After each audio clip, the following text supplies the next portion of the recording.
अभ्यर्थी जो पटना में मौजूद हो गए हैं या पटना पहुंचने वाले हैं, सब गर्दनीबाग धरना स्थल पर मौजूद हो जाएंगे और 10 साढ़े 10 तक सभी लोग आ जाएंगे और 11 बजे से हम लोगों का राज्यव्यापी आंदोलन पटना के गर्दनीबाग ऐतिहासिक धरना स्थल से शुरू होगा। आपने छात्रों के साथ छल और प्रपंच रचा, उसी के लिए आज राज्यव्यापी आंदोलन की शुरुआत होगी और ये चक्का जाम से भी होगा। नमस्कार, मैं हूं अनुकुल तिवारी और आप लाइव सीरीज देख रहे। देखिए हमारे साथ छात्र नेता सौरभ मौजूद हैं। टीआरई 2.0 का कट ऑफ इतना ज्यादा चला गया कि सारे लोग माथा पीटने लगे। ये षड्यंत्र है कि ज्यादा लोग बहाल नहीं हो या कुछ बात है? सबसे पहले आपको धन्यवाद अनुकुल जी, आपके चैनल के माध्यम से उन सारे परीक्षार्थियों को जितने सेकेंड फेज के बहाली में उत्तीर्ण हुए हैं, सभी को ढेरों बधाई के माननीय मुख्यमंत्री जी के दिशा निर्देश पर कि बिहार में बड़े पैमाने पर शिक्षकों की बहाली करनी है और आप शिक्षक बन के इस राज्य की सेवा करेंगे। लेकिन बात फिर वहीं पर आ गई है। कहने का मतलब है कि प्रथम फेज की बहाली से जो चीज़ें आगे निकली कि हम लोग ये मान के चले थे कि नियोजित वाले को राज्यकर्मी का दर्जा दिया जाएगा, लेकिन फिर भी आज भी मामला लटका हुआ है। फिर आप परीक्षा में बैठाए और फिर आप कहेंगे पहले 28,800 पास किए, तो फिर आज कहेंगे 1,20,000 में फिर वो 30,000 40,000 वो भी पास कर गए। तो फिर आप ही बताइए ना भाई, ये जो सरकार का दावा है कि हम नए लोगों को नौकरी देंगे, रोजगार की बात हो रही है, निश्चित रूप से नए लोग आएंगे, लेकिन वो सीधे सीधे कहा जाए तो नियोजित वाले, हम ये नहीं कह रहे कि नियोजित वाले को नहीं बैठना चाहिए, क्योंकि आपके ढुलमुल रवैया जो है, नीति है, उसी का ये प्रभाव है कि वो बैठ भी रहे हैं परीक्षा में, पास भी कर रहे हैं, दूसरे तरह फिर से बाजी मारे हैं नियोजित शिक्षक। हाँ, निश्चित रूप से कि आने वाले समय में जो चीजें आपके संदर्भ में है कि हम राज्यकर्मी का दर्जा भी देंगे, उसके लिए अलग से नियमावली भी बना के रखे हैं और फिर मामले को लटकाए। आप देखिएगा जितने भी शिक्षक संघ के नेता हैं, चाहे वो कम्युनिस्ट पार्टी के हो चाहे जेडीयू के भी हों, वो सबके मन में एक सवाल है कि आखिर बिहार सरकार क्यों, अगर बहाली हो रही है, जो सरकार में बैठे हैं उनके दिमाग में भी है कि आखिर कब नीतीश कुमार राज्यकर्मी का दर्जा देंगे। हाँ, जो बैठे हैं साथ में उनको भी, उनके दिमाग में भी है, उनके दिमाग में भी है। और जो लोग ये सोच रहे हैं कि हम परीक्षा में बैठ के पास कर जाएंगे, तो कहने का मतलब कि राज्य सरकार तो यही ना कर रही है कि हम 1,20,000 को नौकरी देंगे, लेकिन नियोजित वाले को बैठाएंगे। और रही बात जब नियोजित वाले बैठेंगे तो उनको नौकरी मिलेगी, ऑब्वियस बात है कि वो पास करेंगे परीक्षा। लेकिन इतना जरूर है कि नए लोगों को रोजगार के जो अवसर है वो निश्चित रूप से कम हुए हैं, नए लोगों को नौकरी नहीं मिली है, ज्यादातर नियोजित वाले और जो डोमिसाइल नीति खत्म होने के बाद दूसरे प्रदेश के लोग। तो इसका भी पहले का आंकड़ा कहा जाए तो मात्र 14% दूसरे राज्य के लोग आए। तो आज भी वही मामला है। और सेकेंड फेज की बहाली में कई ऐसे मामले हैं, कट ऑफ को लेकर जो हाय तबाह मचा है। निश्चित रूप से कट ऑफ आज ठंडा के दिन में कट ऑफ आसमान को छू गया, यानी पसीना गर्मी जो जिसको बोलते हैं ना, छुड़ा दिया पसीना। अरे भाई, पहले हम देखते कि 45-42 पर लोग पास कर जाते थे और आज हर एक कैटेगरी का कट ऑफ जो है 75 के ऊपर चला गया। पेपर वैसा सेट किया गया होगा इसलिए?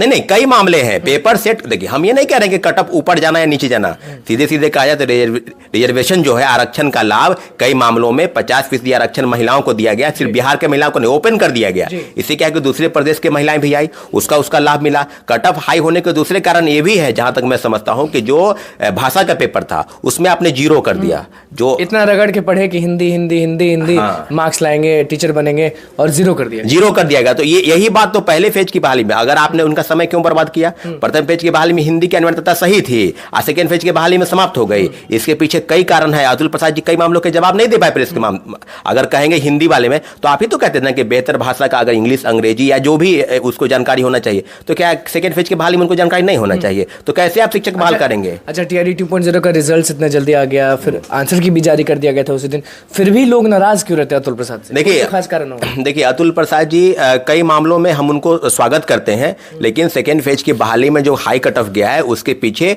रिजर्वेशन का पालन नहीं किया गया है। महिलाओं को दोहरा रिजर्वेशन, एक 50% जो ओपन है उसमें 35% आरक्षण, तो बिहार के महिलाओं को न मिलते हुए उसको भी ओपन किया गया, दूसरे प्रदेश के महिलाओं का है। तो हम ये नहीं कह रहे, लेकिन इतना जरूर है कि बिहार के कई मामलों में कहा जाए तो कट ऑफ का हाई गया। प्रथम फेज के बहाली, सेकेंड फेज के बहाली में निश्चित रूप से कट ऑफ हाई गया है। तो आप परीक्षार्थी कहेंगे ही, और परीक्षार्थी जाएंगे भी बीपीएससी ऑफिस, कई हजारों लोग गए हैं। ऐसा नहीं है कि वो आपसे डर रहे हैं और आप कह रहे हैं कि 144 है, आपने कहा था कि नहीं जा सकता। नहीं, हमने कहा था कि कोई जा नहीं सकता, इसका ये मतलब थोड़ी है कि कोई जाएगा ही। हम तो कहे थे कि जाएंगे ही, लेकिन आप धारा 44 कितना भी कोई रोक ले, जाएंगे लोग। हाँ, जाएंगे और जाते हैं। कई लोग बात करते हैं और जाते हैं, उनकी समस्या है तो कहां जाएगा? बीपीएससी से गलती अगर हुई है या शिक्षा विभाग से, तो लोग जाएगा कहां? लेकिन इतना जरूर है कि कट ऑफ को लेकर जो मामले हैं उस मामले में निश्चित रूप से बीपीएससी को सोचना चाहिए। और कई ज्यादा का रिजल्ट अभी नहीं आया है, 11-12 का कई विषयों का रिजल्ट नहीं आया है, 1 to 5 का पीआरटी का रिजल्ट नहीं आया। तो इन मामलों में थोड़ा सा उनको दिखाना चाहिए कि नहीं, अगर आप निकाले हैं बहाली तो ज्यादा से ज्यादा लोगों को मौका मिलना चाहिए। आप कट ऑफ इतना हाई कर दिए, फिर सप्लीमेंट्री रिजल्ट की बात करेंगे तो फिर उस पर आप हाई तौबा मचाएंगे कि नहीं वो वेटिंग लिस्ट का प्रावधान है, तो ड्रॉप आउट हो गया तो सीटेड फेल वाले को हम पास कराएंगे। आज तो आंदोलन भी है। बिल्कुल, आपके चैनल के माध्यम से हम सारे अभ्यर्थी जो पटना में मौजूद हो गए हैं या पटना पहुंचने वाले हैं, सब गर्दनीबाग धरना स्थल पर मौजूद हो जाएंगे और 10 साढ़े 10 तक सभी लोग आ जाएंगे और 11 बजे से हम लोगों का राज्यव्यापी आंदोलन पटना के गर्दनीबाग ऐतिहासिक धरना स्थल से शुरू होगा। और निश्चित रूप से सप्लीमेंट्री रिजल्ट को लेकर जो वादा खिलाफी हुआ बीपीएससी चेयरमैन की तरफ से कि आपने कहा था कि ड्रॉप आउट को बाहर करेंगे, मल्टीपल रिजल्ट वाले को बाहर करेंगे, जो फर्जीवाड़े तरीके से नियुक्त हुए उनको बाहर करेंगे, तो डाटा अभी भी कहा जाए तो 93-94 हजार लोगों को ही नियुक्ति दी है, तो फिर अभी भी पद खाली है। अच्छा, ये इल्जाम जो आप लगा रहे हैं कि इस बार भी अगर नियोजित शिक्षक जो हैं वो बाजी मार रहे हैं तो फिर से खेलमेल होगा, कुछ होगा, झोल होगा रिजल्ट्स में? नहीं, देखिए, ये सब सुनियोजित तरीके से क्या है, एक राजकर्मी का दर्जा नहीं देना है, उसको परीक्षा में बैठाना है, पास करेंगे तो नौकरी में है ही ना, उनको क्या हुआ, राजकर्मी का सीधे दर्जा मिलेगा, कोई विशेष लाभ तो मुझे नहीं लगता कि होगा, वेतन में थोड़ा सा बढ़ोतरी होगा, लेकिन नए लोगों के अवसर कम होंगे, वो नए लोग उन पर आने चाहिए। आपने वादा किया था 1,20,000 जो भी पद निकाले उसमें नए लोगों को नौकरी मिले, नियोजित वाले को भी बैठा रहे हैं। डोमिसाइल नीति समाप्त हो गई, अभी भी क्लियर मामला नहीं चल रहा है कि क्या होगा,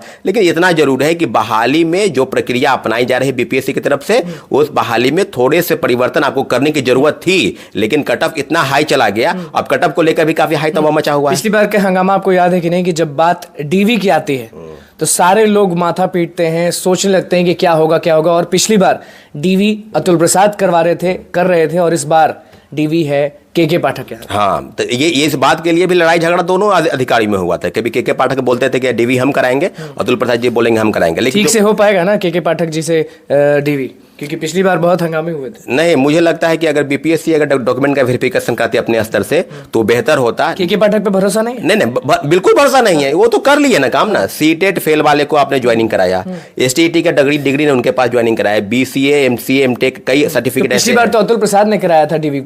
नहीं, डॉक्यूमेंट का वेरिफिकेशन उन्होंने नहीं कराया था, सिर्फ डॉक्यूमेंट को अपलोड कराया था। जो वाटर मार्क है जिसका डॉक्यूमेंट का वेरिफिकेशन करना है वो जिला स्तर पर हुआ है, वो शिक्षा विभाग का काम था। इसी दोनों के झगड़े के बाद मुख्यमंत्री जी के हस्तक्षेप के बाद ये मामला हुआ कि शिक्षा विभाग का डॉक्यूमेंट का वेरिफिकेशन करेगी। डॉक्यूमेंट सिर्फ अपलोड कराया गया था। आप चाहते हैं अतुल प्रसाद ही सब चीज करे? नहीं, अतुल प्रसाद जी सब कुछ नहीं करे, लेकिन बीपीएससी कराती तो बेहतर होता। ये मेरा निर्णय नहीं है, ये तो राज्य सरकार फैसला करेगी, लेकिन इतना जरूर है कोई भी डॉक्यूमेंट का वेरिफिकेशन करे, चाहे शिक्षा विभाग चाहे बीपीएससी, सही तरीके से करे, ठोक बजा के करे। कि हम ऐसे ठोक बजा के मतलब कि शिक्षा सीटेट फेल वाले को आपने नियुक्ति दिया ना, एसटीईटी के डिग्री नहीं उसको नियुक्ति दिया, कंप्यूटर दिया, फिर कह रहे हैं, फिर इल्जाम लगा रहे हैं कि जो योग्य नहीं थे उन्हीं को नियुक्ति दे दिया। अरे हम क्या इल्जाम लगाएंगे? अभ्यर्थी खुद सामने आए थे प्रेस के, मुकेश जी झारखंड के हैं, वो आए थे, पूजा करिश्मा, कई अभ्यर्थी, सैकड़ों अभ्यर्थी सामने आए थे। तो प्रेस के माध्यम से जो चीज क्लियर है आपके मन में सवाल है, वो सवाल अभ्यर्थी नहीं करेंगे। क्या बीपीएससी का घेराव नहीं करेंगे? कोई रोक लेगा क्या? कोई नहीं रोकने वाला है।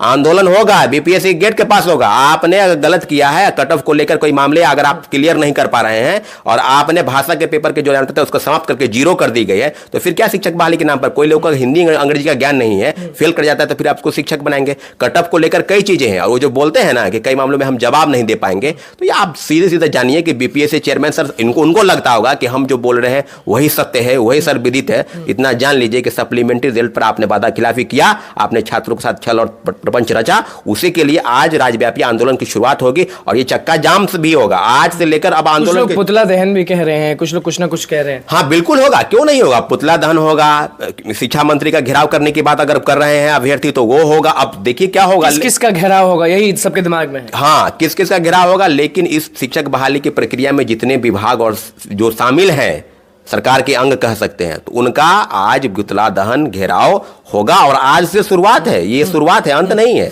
अब से शुरुआत होगा। आप समझ 25 तारीख है, डीवी की बात तो अब शुरू हो ही जाएगी। हाँ, नहीं, डॉक्यूमेंट का वेरिफिकेशन वो कराए ना अपने स्तर से, लेकिन 10,000 लोगों ने डॉक्यूमेंट का वेरिफिकेशन नहीं कराया। वो वेटिंग लिस्ट का प्रावधान नहीं है, वो सप्लीमेंट्री रिजल्ट जाना चाहिए। अगर अंत में अगर सरकार हम लोग की बात नहीं सुनती या अवहेलना करती है तो अंतिम रूप में हम लोग कोर्ट जाएंगे। कोर्ट की भी तैयारी चल रही है, ऐसा नहीं है कि हम लोग छोड़ देंगे डॉक्यूमेंट का। अब बताइए किसी का एज समाप्त हो गया हो, अब अगली परीक्षा में सेकंड फेज में नहीं बैठे, वो कहां जाएंगे? वो कटअप पर हैं, डेट ऑफ बर्थ के कारण वो छूट गए हैं, उनके पास कोई रास्ता नहीं है, उनके घर में मातम फैला हुआ है, वो रो रहे हैं, चित्कार कर रहे हैं कि हम अब मेरे साथ क्या होगा। क्या अब कोई विकल्प नहीं बचा है? और बातों को आप बरगला रहे हैं कि डॉक्यूमेंट का वेरिफिकेशन करके और जो चीज सामने आया आपका लिस्ट, उसमें भी आप कर रहे हैं कि वेटिंग लिस्ट में जाएगा, तीसरे फेज की बहाली में जाएगा। तो चाहते क्या? छात्र नेता हमेशा आवाज उठाते लोगों की, चाहते क्या? देखिए, न्याय सरकार के तरफ से हो, पहल होनी चाहिए। मुख्यमंत्री जी अगर चाहते हैं कि नियुक्ति हो और सही ढंग से हो, तो डॉक्यूमेंट का वेरिफिकेशन सही ढंग से कराती अगर, तो आज ये नौबत नहीं आती, छात्र सड़क पर नहीं उतरते। निश्चित रूप से डॉक्यूमेंट का वेरिफिकेशन गलत हुआ